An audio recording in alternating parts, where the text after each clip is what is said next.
Right, so we are out on a little run with someone who is about to tackle something monumental. So this is Liam Cox. Hello. Liam is, what would you call yourself, Liam? A runner, an ultra runner. An ultra runner, I could say the least. But give us a little bit of a backbone to what you're about to tackle, Liam. So basically, I'm going to tackle a lap of the coastline of Ireland, which basically, obviously, as the name suggests, involves running right around the coastline of Ireland. It can be around between 2,500 to 3,000 kilometres over the course of maybe about 6 weeks or so. So not your average tackle from an individual. No, bit so extreme. You're talking about how many kilometres per day are we looking at? We're looking at somewhere around 60 per day, 60 kilometres per day. And how fast are you expected to do this, or you're hoping to achieve this? Every day it'll be about 6.5 hours, and that will hopefully take 43 days altogether, something like that. And you're going to go back to back? Yeah, back to back every day. Have a few days accounted for if we need to take breaks and so on. Okay. But yeah, you're talking all in and around 6 weeks. Exactly. To get it done right. And has anybody else done what you're doing in the period of time that you're going to do it? Not in the period of time that I'm going to do it. There's a lady actually from Dublin called Mary Nolan Hickey, I think is her name. Okay. She has done something similar back maybe 5 or 6 years ago, I think. Maybe over a longer period, but okay. I suppose not in 6 weeks. No, over maybe 100 and something days. I can't remember, something like that. But she did it. So I will be hoping to do it. I think about 43 days. Okay. That's my. So that's it my will plan. you'll be the only person who's run that Yeah. stretch in that time. Yeah. This monumental tackle is for what, Liam? Tell us. It's for a charity called Northwest Stop. So basically, they're a suicide prevention charity. So they provide a free counselling service in the Northwest region across about 7 to 9 counties, I think it is. Okay. So like obviously a really vital service in an area. They probably provide a service that the government doesn't at times, and obviously, fill in probably a lot of gaps in that area. So yeah, and I think you're really touching on like mental health is definitely something that I'm trying to be more vocal about myself, and I think it's something in young men that I think we need to feel like we're more open to discuss and talk about it. So you're definitely doing it for a very important cause. Yeah, 100%. And I suppose like we're in the age demographic, around 30, that 18 to 35 is probably the men in particular, where suicide rates are the highest. So I think it's important not just to like raise money, do the challenge, but I think creating awareness for the charity is obviously a huge thing in their services, Yeah, no, absolutely. And I think that's you tackled a challenge like this before for the same charity. Yeah. Back in 2020. Yeah. And what did you do? I ran 12 marathons in 12 days, so I call it the 12 marathons of Christmas. So to keep me fit and out of trouble over Christmas. So it went really well. Got it done, and I suppose I knew I wanted to do something for the same charity again, and hopefully, raise a lot of money again. This is a little bit more excessive, as in you're tackling 60 to 65 kilometers per day for 6 weeks. It's going to be a little bit more of a mental challenge. 100%. So tell us a little bit about the preparation. How do you prepare for this? Well, it's kind of a lot of slow running, a lot of slow long miles. A good bit of weekends back to back. So like a Saturday 60k, Sunday 60k, getting used to, being tired and running on sore legs. So, just preparing and getting the miles in really is the biggest thing. Yeah. And it's very hard to actually prepare for something like this, though. You can't run 2 weeks doing this distance, So yeah, I think exactly. It's going to become a mental challenge towards the end of it.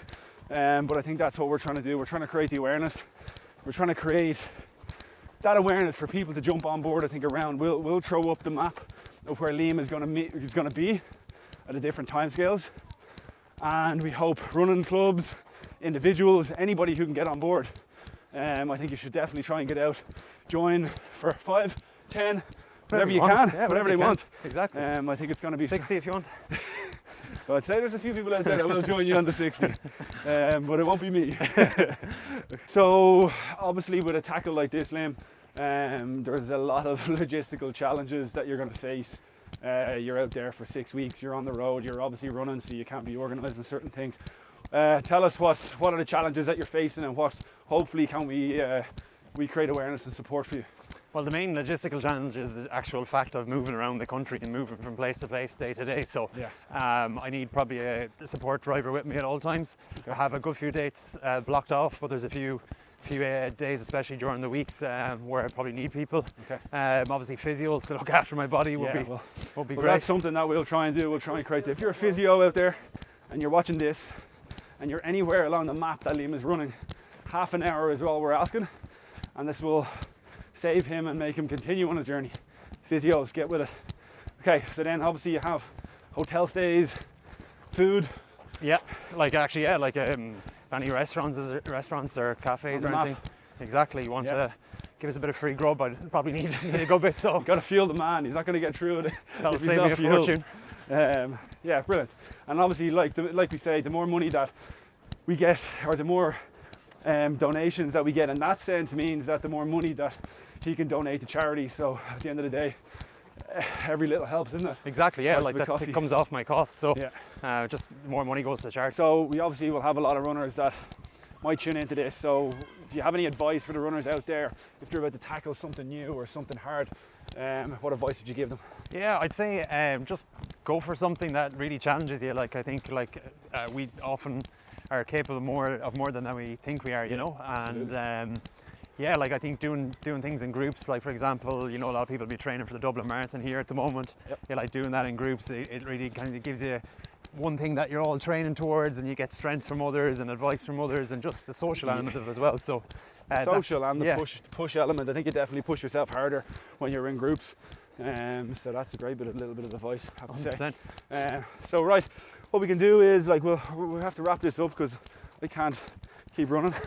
But what we want to do is we just want to highlight again where to donate, and we're obviously just looking for price of a coffee, a pint you'll have at the weekend, guys. Like anything, everything helps. The more we can get for Liam, the more it gets to charity, and obviously there's things out there that people can help with as well, between meals and hotels, stays. If you look at his trip of what he's going to be running, we can obviously assist in different ways. 100%. Yeah, like I have my donation page on Northwest Shop's website. It's built in that. I have a Facebook fundraiser. You know, like you said, price of a coffee, price of a pint, you mightn't think twice about spending. You know, it can really make a massive difference, and you get a little off a lot of people. It really adds up, and you know, obviously it's going towards such a vital and important service that and I think as well, as much as the donation, guys, we need people to share this around there. We want to make it like he's tackling something that none of us could even dream about tackling, and it's all for the cause of mental health. So sharing it, if we could pass it on to mates, into groups, whatever it may be, the more shares, the more chance we have of donations. So we need a bit of both, not only the donation, but we want people to move it about as well. Yeah, 100%. The more we can get the word out, you know, the more donations, the more exposure to it, the more awareness for the charity. You know, it all makes a massive difference. Even a like or a share, that you know, fairly simple thing to do, but it makes a huge difference, you know. 100%. Right, well look, I can't keep running with you. So we'll leave it there. Thanks Liam. Thanks, Jeff.